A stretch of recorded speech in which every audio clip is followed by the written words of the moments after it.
Now let's continue this continuous school improvement discussion. I don't want to move away from this since we're so hot to trot to stay with it and try to make sense out of, well, what do we do with all this data once we've got it? Yeah, that's a very important question. Remember, we're talking about now chapter 7, 8, 9, and 10. How do we get to where we are? So we're looking across all the data. Talk about that tonight. We're going to talk about what is working and not working, delving deeper into data. Where do we want to be, creating a shared vision and monitoring its implementation? And how are we going to get to where we want to be? Creating a plan. That's chapter 10. Let's take them one at a time. Again, where are we in this whole big thing here? We were up here earlier. Now we're down here. How do we get to where we are now, where we want to be? How are we going to get to where we want to be? And is what we're doing making a difference? So chapter 7, how did we get to where we are now? Bernhardt says, by starting with an in-depth analysis of where your school is on the 4 types of data. Notice what she says, by starting with an in-depth analysis of where your school is on the 4 types of data, demographics, perceptions through learning process and programs, and organizing them into a comprehensive school data profile, your school staff will have the story of the school showing the results they're getting with the process they are currently implementing. That's profound. They'll see the results they are getting with the process they are currently implementing. Kind of leaving out there, but let me ask this question. What data points are we looking at in that bullet point, and which ones are we setting aside right now? What type of data are we setting aside? What type of data are we focusing on? I'm going to ask for a volunteer, a little more wait time, then I'm going to go to Sarah if I don't get a volunteer. Sorry to put you on the spot, Sarah. Maybe someone will help you out. Otherwise, I'll give you some wait time to answer the question. Look at the first bullet, friends. What data is being set aside? What data is being focused on?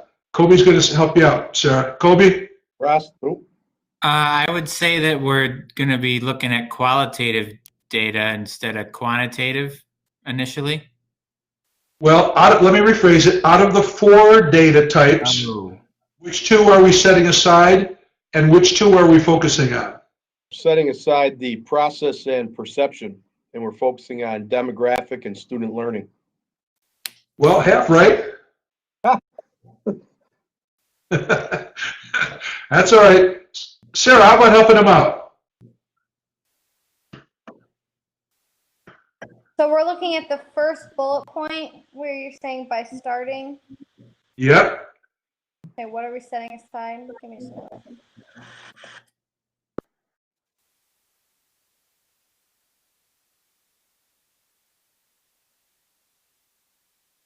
So we're looking at school processes and programs and student learning, but we're setting aside perceptions and demographics. Very good, Sarah. Thank you. Right here, your school staff will have the story of the school showing the results they're getting with the process they're currently implementing. In other words, the things that we have control over. Setting aside demographics, the things that we have control over. And then also looking across all types of data is important for seeing how elements of the learning organization relate to each other as well as the linkages in the data results. It is guaranteed, listen to what she says, it is guaranteed, that issues will show up in demographics, perception, school processes that can help explain how a school is getting results. In this bullet point, she's bringing them all back together. All right, it's guaranteed that issues will show up in demographics, perceptions, and school processes that help explain how a school is getting the student learning results. All right. So, thinking back in my experience, I want to try to make this real. All right. So, what does a principal look for when starting this process? You've got to ask and answer this question for yourself first and foremost, because someone will ask it of you. Why are we doing this? Why are we engaged in this analysis, and what will we do with the results of our analysis? It's like when, if you're a teacher, that kid in the back of the room raises the hand and says, why are we learning this? Why do I need to know this? Your staff will do the same thing. Right, Yolanda? Right, Scott? Right, Kobe? Why do we have to do this? Why can't we be in our room correcting papers? What is this all about? You better have a good answer. Who will be involved is an important question to ask. This is, when you're engaging in this, these are critical questions you have to ask. Ask and answer. So who are you going to involve? Everyone? Is that even doable? Do you want everyone? Do you want the person who pisses and moans all over every initiative to be in initial meetings doing that as well? Or do you want to try to get those people who are raring to go first? There's not necessarily a right or a wrong answer. The only right or wrong thing is if you don't ask yourself this question and spend time debating it with, I would suggest, first yourself, and second of all, your very small, intimate leadership team. Yourself, your assistant principal, if you're a super, your principals, maybe your guidance directors, your special ed director, curriculum director, those intimate people that you always go to get advice. Start with them. So who should we involve? Then you've got to ask yourself a critical question: what will we analyze, and what resources will be required to complete the task? Give me an example, Amanda, of the types of resources one would need to bring to bear if we are engaging in this type of work, putting together this analysis of our data. We're going to need the data itself, aren't you? So you have to you have to figure out what exactly it is that you need. What data do you need? All right, and what else? You all can just chime in. What else do you need? A needs assessment? Maybe a needs assessment, very true. Kind of like a perception survey, you might want to do that. The answer is staring you in the face. Don't overthink this.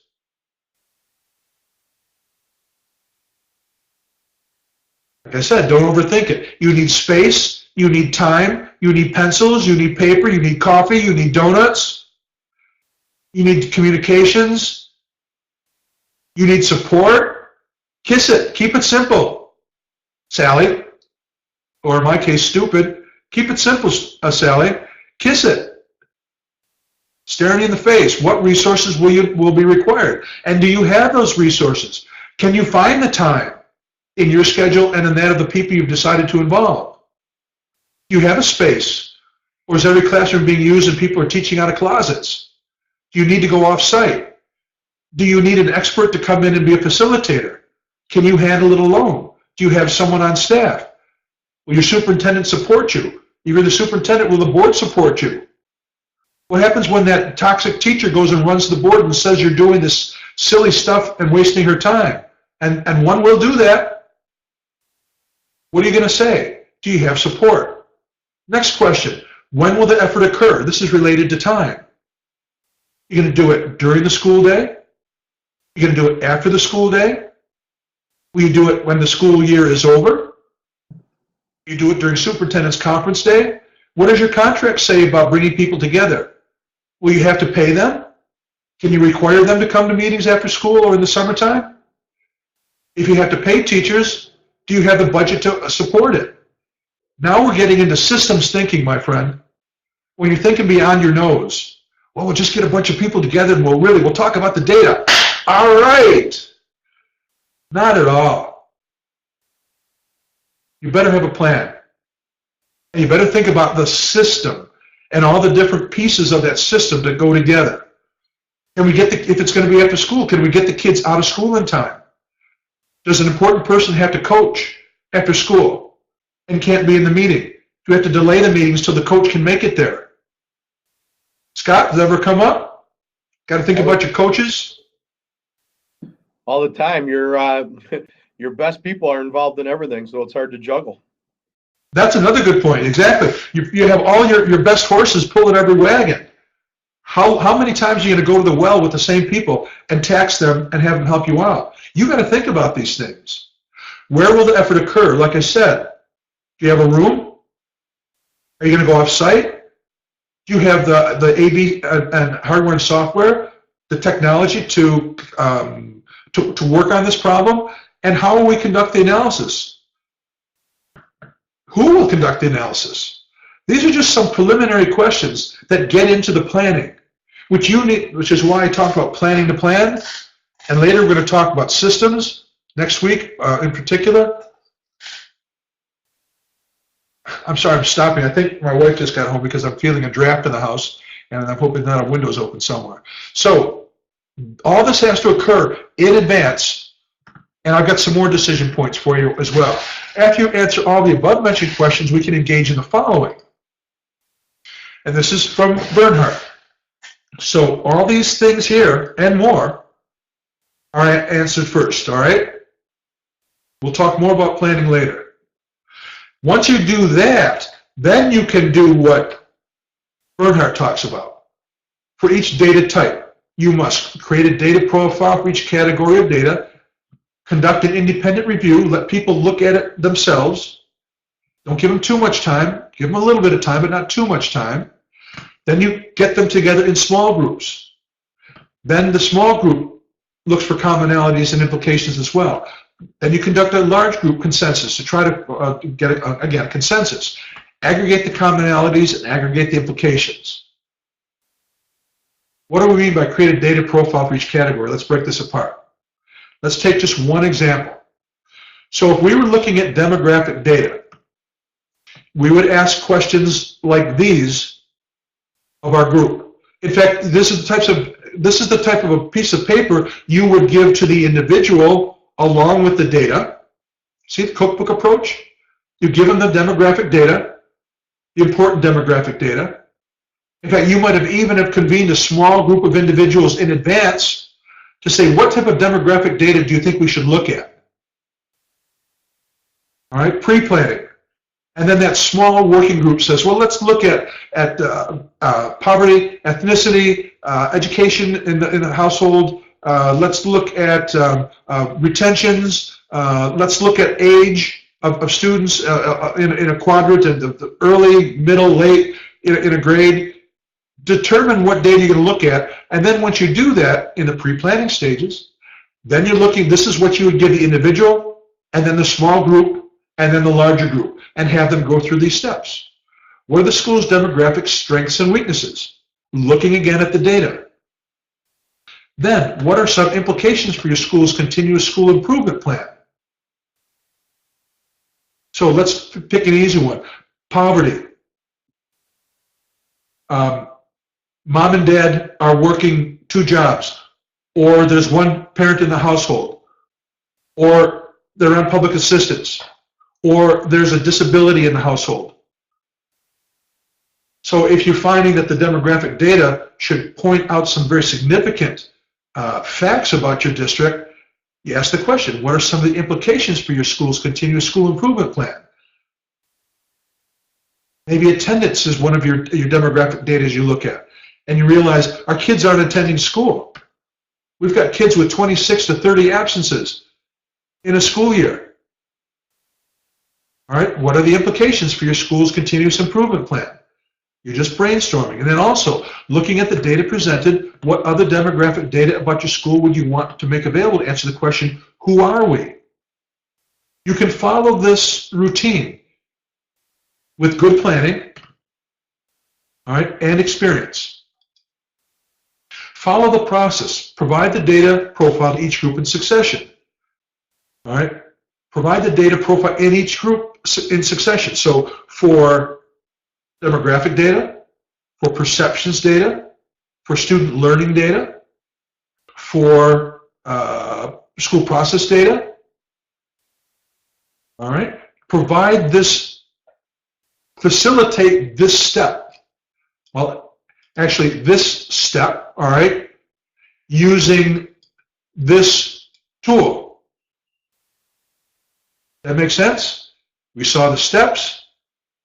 Now you look at the tool that you use to move through those steps. You do the individual analysis, the small group analysis, and the large group analysis. One of the things back here was aggregate commonalities. Well, here's a tool for doing that.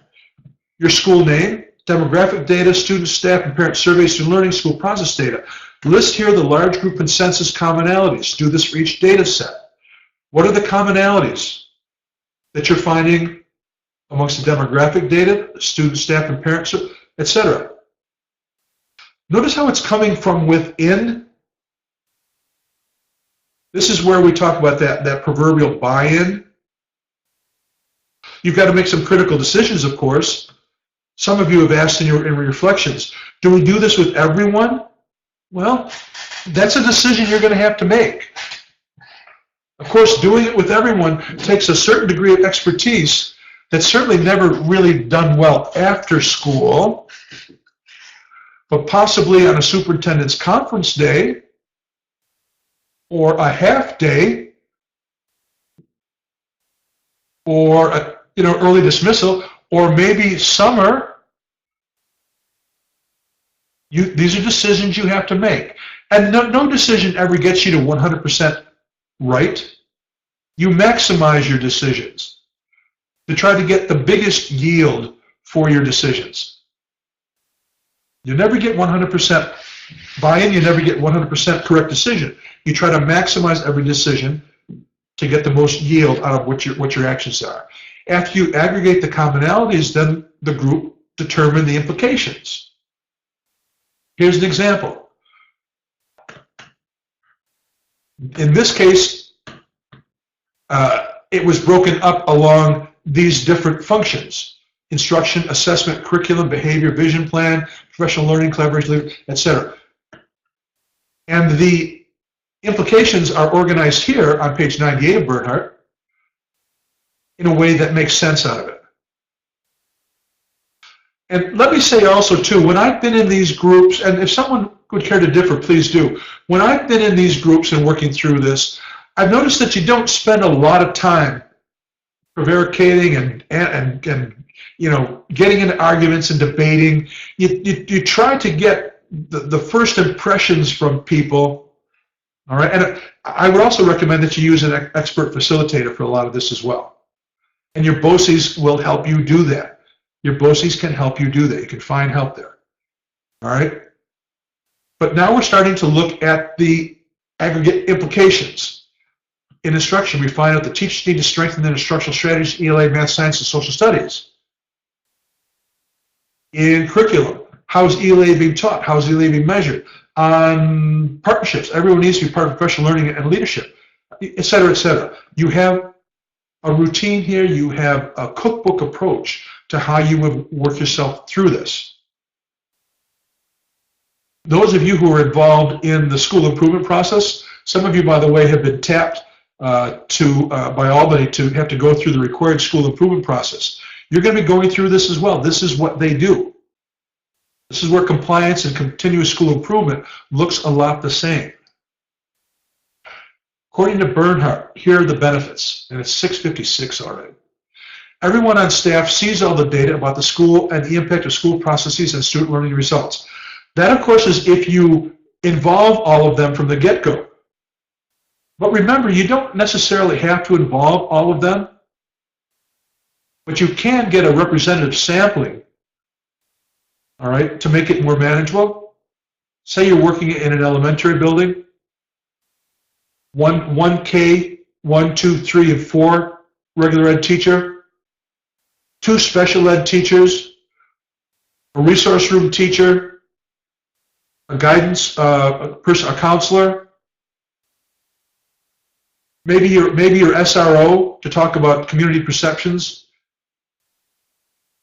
and put together a representative sampling, but let everyone know what your rollout of this is.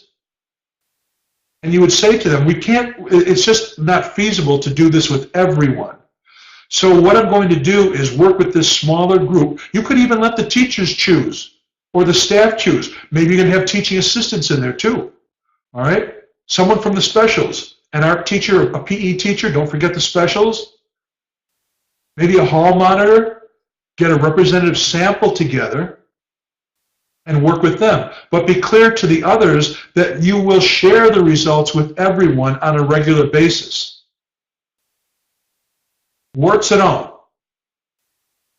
This is how you're building community, building capacity, building buy-in, and answering the question, now that we've got all this data, what are we going to do with it? This is what you're going to do with it.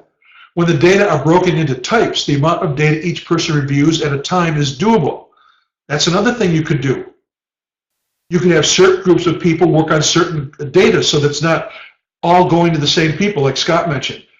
One smaller group working on demographics, one smaller group working on student learning data, et cetera, et cetera. All right? This goes back to your pre-planning. You're planning to plan, making sure that you know what you're doing. Again, I recommend bring in a facilitator.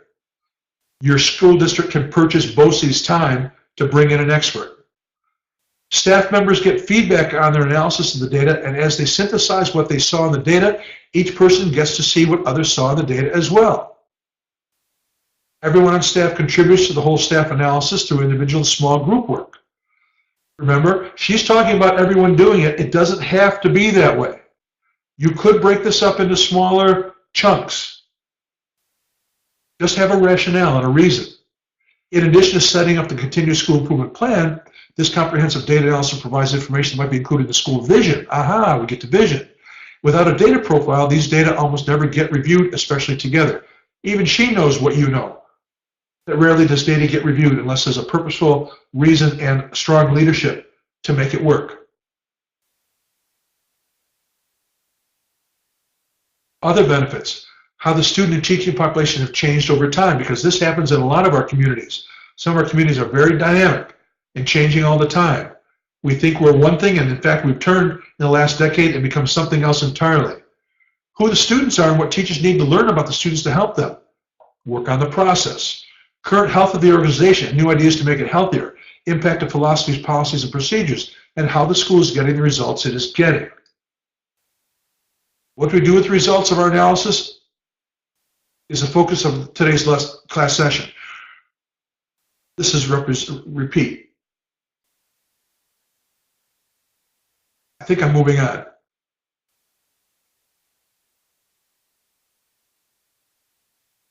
So this is the what is working and not working phase that we're talking about. That's what I wanted to do here. But before we go on, I just want to explore a little bit more two very pertinent questions. And we're talking at the building level here, but this could be at the district level as well. How should a novice principal or superintendent approach data analysis and continuous school improvement in his or her first assignment? And how does one know what initiatives to promote and invest in?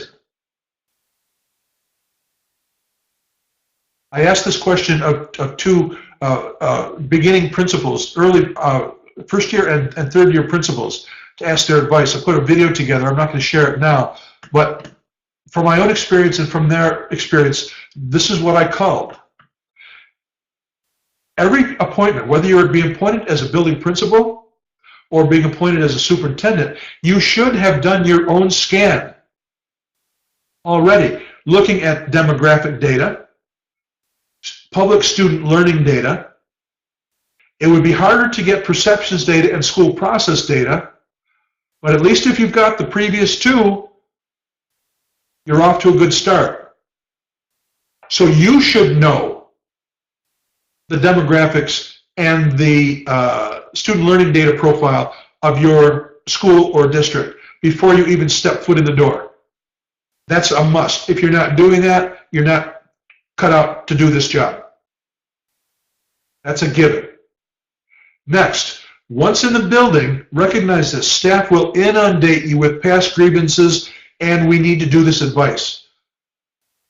Because they've just been sitting on it, waiting for Kobe to retire, or Scott to move up to the central office, or for Tanya to finally resign, so that they can finally get their pet project in front of you. So it's usually those who are not real kind to admin who are going to see you first and try to sway you in another direction. However, in a very short period of time, the good people, if you search them out in particular, they're going to come to you and they're going to work with you into finding the things that need to get done. Because by now you're inside the building. Now you can look at the discipline reports. You can look at student attendance. You can look at staff attendance. You can look at the type of professional development that's gone on. You can look in people's personnel folders and find out who are your troublemakers and who are not. The pace of the principal's workload is dramatic, is the point. Give yourself time for problems to come to you, and they will. You don't have to save the world in your first year. In fact, both new principals gave that same advice. They said, take your time, get to know your staff, get to know your strong people and your weak people, all right? Ask your staff and your supervisor, they said, what do I need to get done first? You'll get a list of things that need to be taken care of. And those are and they will tend to be routine. We can't get the kids out to the buses on time. Cafeteria is too noisy. We've got too many kids in the halls during the passing of classes. When we start a school year, secondary level kids are all down the guidance office because we've got too many classes that are not properly scheduled. You're going to get routine things in the beginning, all right? The next thing you've got to do is assess the capacity and past practices. Are there any school improvement plans already on the books? You have a compliance thing that you need to get done, that you've been targeted by Albany as needing to do an improvement plan. So that's already on the books. Are you already in the middle of one? Did the previous principal or superintendent engage in one? And you're halfway down the road. You need to know these things. The cliche is don't shoot from the hip. Don't do that. Don't think of yourself as a savior, because especially in your first year, you're not. I don't care how talented you are, you're not going to save a school in the first year. You're going to be setting the tone for your subsequent work. So give yourself a little bit of a break and respond to the data-driven needs in your building. In other words, the teacher that comes to you and says that the kids are terrible, they're just awful. Well, go back to the discipline reports and see if that's accurate. If they say attendance is terrible, go back to the data and see if that's true, that attendance, and it's not just them trying to make you do something for one or two kids that they've got a bee in the bonnet for. 7:06. I'm long-winded tonight. I knew I'd never get this done. Assess the capacity of past practice. Are there any school improvement plans? Okay. How should an honest principal approach data analysis and continuous school improvement in the first assignment? All right. Follow the model with conditions. All right. Gather the data, all of it, and analyze first alone and then with your core admin team. All right.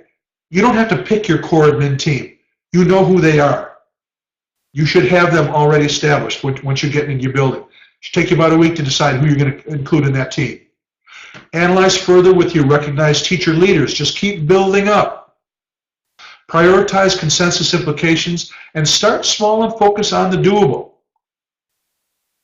Let me look for a little either affirmation or pushback from those of you who are experienced at leading a team in a building, because none of you have district level experience.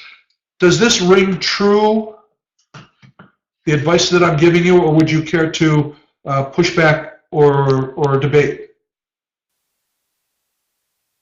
I would just volunteer as a new administrator. The topic you touched, or the part that you touched upon of get to know the people and do a lot of research through those people to figure out where you should be going. Because if you come in new and try to make drastic change, you're going to have no one on your side. And once that happens, you might as well start looking for a new job. Real good point, because we talked earlier, Scott, where we talked about people follow leaders who are successful. They're not going to follow you if you just showed up on their doorstep. They need to see you be successful. Very good, Scott. Very good. Thank you. We've got some other experienced hands out there. Yolanda, I always rely upon you for an experience perspective. What do you think? I think this is pretty much true. I found in my experience when you go extreme and you try to involve everybody, you do get a lot of pushback.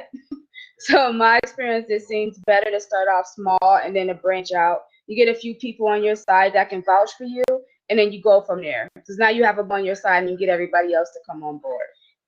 Very good. It's a building process, right, Yolanda? You build upon a solid base and just keep building. And as people see you be successful, they will tend to follow you. Kobe, I know you're a dean and you might beg off that you don't lead a team, but you've either observed it or you're in the middle of it. Would you concur or debate with my advice about first year activities? I concur. You know, you have this overwhelming feeling that you need to try and solve everybody's problems when they're brought to you, and you want to solve them as quickly as possible. But the reality is that you need to prioritize those problems that are brought to you and see what needs to be addressed immediately, and then kind of go through them that way. Yeah, that was refreshing for me to hear as somebody who's just over halfway through their first year as a dean of students in an administrative role. So thank you. Thanks, Kobe. I don't want to ignore the contributions of anyone else who may be in a leadership role, and I'm not aware of that, or I've forgotten. Anyone else who's in a leadership role who would care to pipe? Amanda, please. I'm the middle school team leader for my school, so I just kind of run the middle school aspect of it, and I think you're 100% correct about keeping it small. We're a smaller team than the high school team is, and I am able to accomplish things a lot faster than their team leader can, because I have staff that I've worked with now for a while, and we are a team, and we make decisions quickly because we all are kind of on the same page, and I don't have to look for problems because they come to me to fix. Nobody's shy about it. So I think you're absolutely right. And I've been doing this. I remember when I just first started it like 4 years ago, I was nervous, and I didn't think I wanted to fix everything. And I've realized I cannot do that. There's not enough time in the day. Absolutely. Thanks, Amanda. That's true too. Now I'm going to say to the question, so many times that you put to me, so many times we've had data shared in our school and then nothing gets done with it.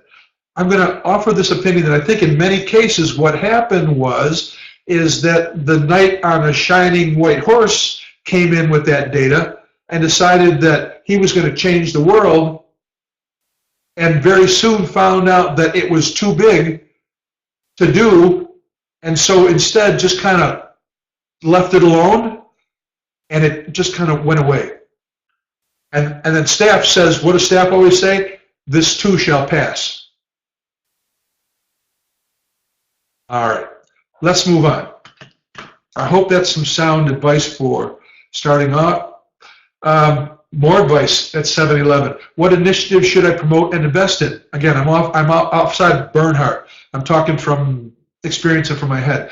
See what initiatives are in place now and have been implemented. Do a process and program inventory, kind of an abbreviated one.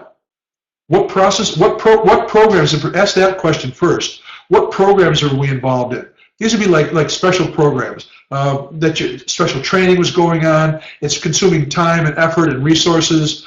We're doing XYZ, a mentoring program, Read 180, we're doing this and that and this and that. All these, we got a grant for this over here and we're still doing that.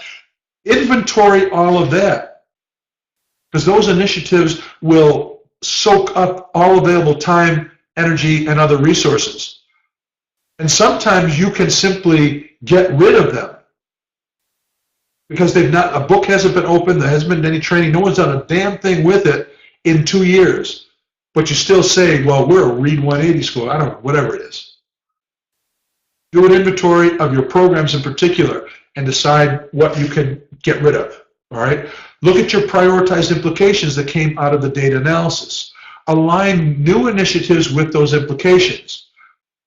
Don't be this pro going after that shiny thing. You don't know Joni Mitchell. Joni Mitchell wrote that song about crows swooping down on that next shiny thing. We do that. There's a grant out there. Oh, I'm going to write the grant and we're going to get some money and we're going to do this next shiny thing. Maybe it doesn't line up with your vision and mission. Maybe it doesn't line up with some of the data implications and commonalities that came out. Oh, Danielle.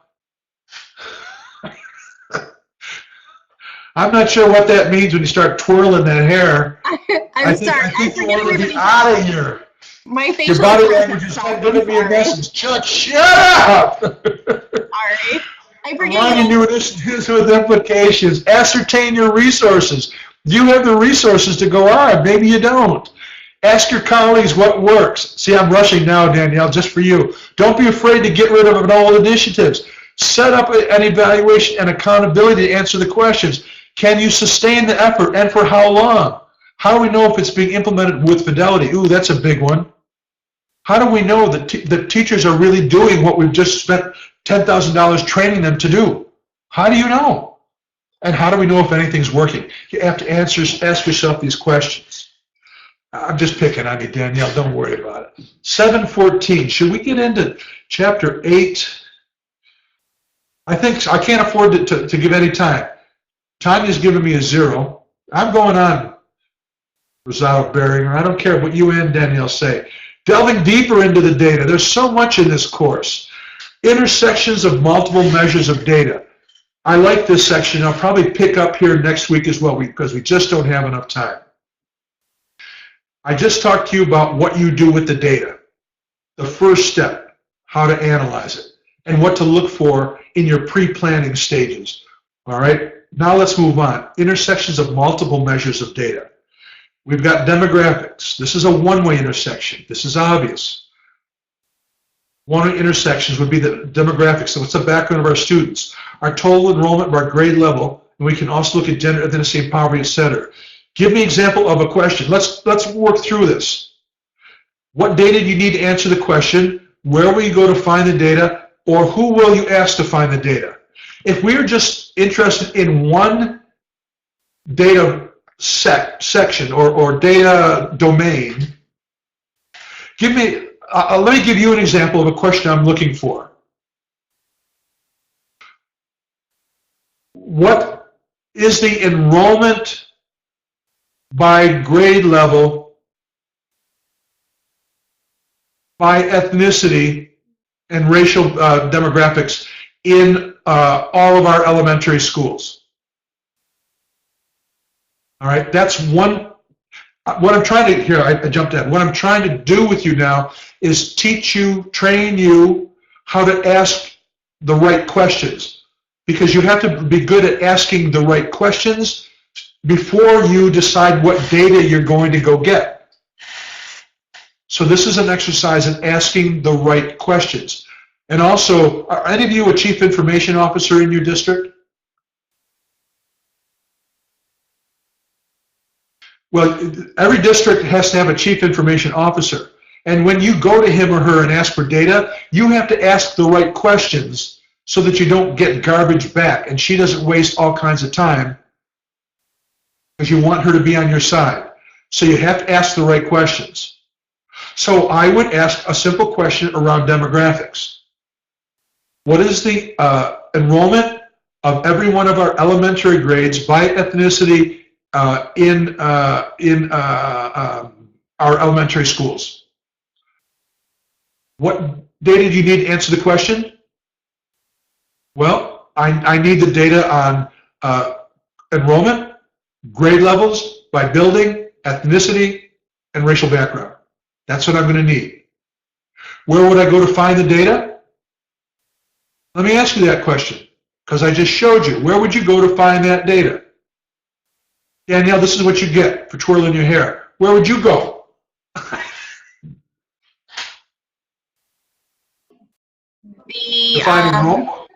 Would it be the report card website? Exactly. Okay. Very good.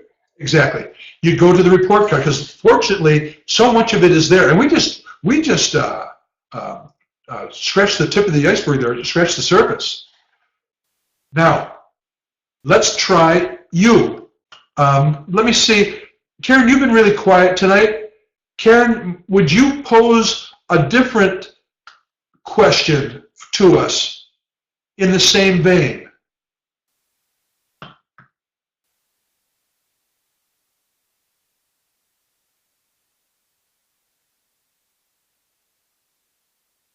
I think you froze up on me, Karen.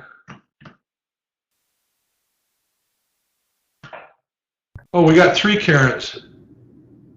I don't know what's going on, but you asked me to pose a different question on what specifically? On demographics. A different type of demographic question.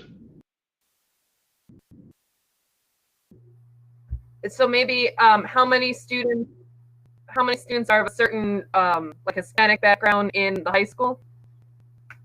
I think you did the right answer, but it broke up. Say it again.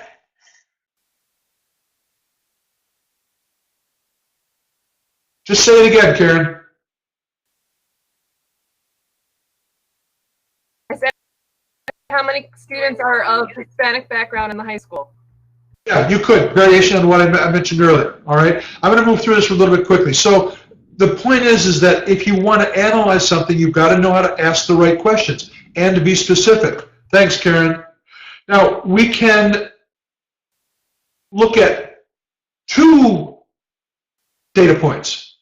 Scott, I'm going to close one of yours because I think you're freezing up too. We could have demographics and student learning. Think about this now. I want a question that brings together demographics and student learning. A demographics and a student learning question that will ferret out data. Professor, I just put something in that text thread, but I wanted to add, like, so we look at data constantly. We look at demographic data, and my point of contention is, great, we know the demographics. So what? They're kids. And what we look for, the question being, in the past 5 years, how has our demographics changed? Comparing that to, in the past 5 years, how has our test scores changed, positive or negative? So you can then take comparative data to say, are we being culturally responsive? Are we doing what we need to do to educate the current kid, not the kid we had 5, 10 years ago? Well, you're if you will, playing right into my hand here, because you're moving on to more than a single domain. I was to build the case. I was talking about singular demographics. The Board of Education, Scott, might ask the question, what's the racial and ethnic background of our students in our school district? That's all they want to know. They want to know enrollment. There's no comparison, although there might be comparison to previous years, but it's not to student learning. It's not to another school district. Just tell us what our enrollment is. That's looking along one domain, that of demography. Now, however, consistent with your thought, Scott, is when we start to intersect with more than one domain, we have two-way intersections. Now, I'm going to pick on you, Scott, for this one. Give me an example of a question which brings together two data domains, demographics and student learning. Can I use the same one I just said? You certainly can. Over the course of 5 years, what has been the change in our demographic data versus the change in test score data? Very good. How does our student learning compare to our demographics today as it did 5 years ago, for instance? Now, Scott, I would say, and Scott knows this, I would say that that question is really not specific enough for a chief information officer to give you the data. You would want to hone that down and be a little sharper. And this is where your experience and your skill comes in. So you would be specific. And I would break it up, literally breaking it up in my head right now. On the demographic point. Because, here's my problem with what you said, Scott. Is there even a one-to-one comparison between demographics and what student learning, for instance? So let me give a different take on it. What is our graduation rate today compared to 5 years ago? And what is the level of poverty in our district today as opposed to our poverty 5 years ago? That's a little more specific, and a chief information officer can get her hands on that information. She can find it. Well, even our graduation rate, by the way, I would have to say graduation rate after 4 years, because Scott knows we've got 4 years plus August, 5 years, 6 years, so we'd even have to be specific there. So I would say to the CIO, please provide me with the graduation rate after 4 years in 2018, and the poverty rate for the entire district, I might say, the entire district. Unless I want to do just the senior class, I could do just the senior class. Again, I need to be specific so that I could look at student achievement, graduation, all right, and compare that to changing poverty. But Scott, your prelude here really helped this because it makes the point how specific you have to be about the questions you want to put together. So I'd ask the question, how many students graduated after 4 years in 2018? How many students graduated after 4 years in 2013? What was our poverty rate for the entire district in 2018? What was our poverty rate in 2013?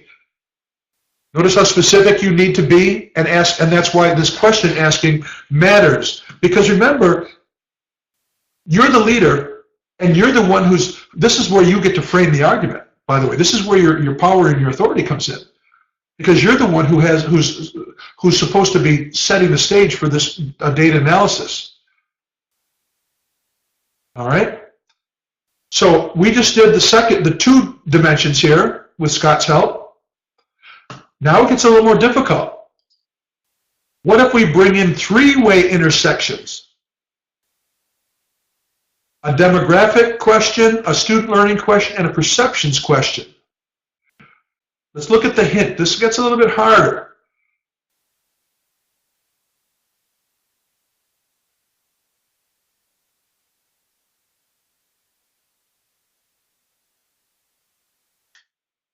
Take a look at the example and give me a different one. I want to get some different people in here. I'm looking for Shana to get involved, Jesse to get involved, Jerry Lee, Pauline to get involved. Jesse, take a shot. How about 9th grade males and their scores on the algebra test, on the perceiver test, that they feel safe in school? All right, very good. Now please phrase it in the form of a question. How did our 9th grade males that said they felt safe in school do on the algebra regions? Excellent. Really good, Jesse. Yeah, we could probably hone that down just a little bit further, but that would be ad nauseum, and I'd be pushing the issue. Very good. You know, what Regents exam, what year, etc. But you got it right. Notice how you brought together. Jerry Lee, what was the demographics that he asked for? Say it again, Jess. I'm going to come to Jerry Lee and Shana and Pauline. Ninth grade males that said they felt safe in school in our perceiver test, and how they scored in the 2017 algebra regions. Very good. Jerry Lee, what was the demographic 9th grade intersection? male. Thank you. Shana, what was the perceptions data? The ones who feel safe in school. Thank you. Pauline, what was the student learning data?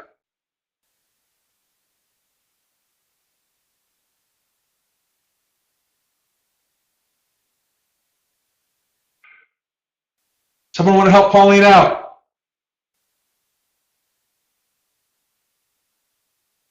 Karen, what was the algebra exam? Very good, very good. Thank you, Karen. Thank you, Scott. All right, so you see the 3. We're going to say, get ready. We're going to take a deep dive in the next 3 minutes. 4-way. You know where this is going.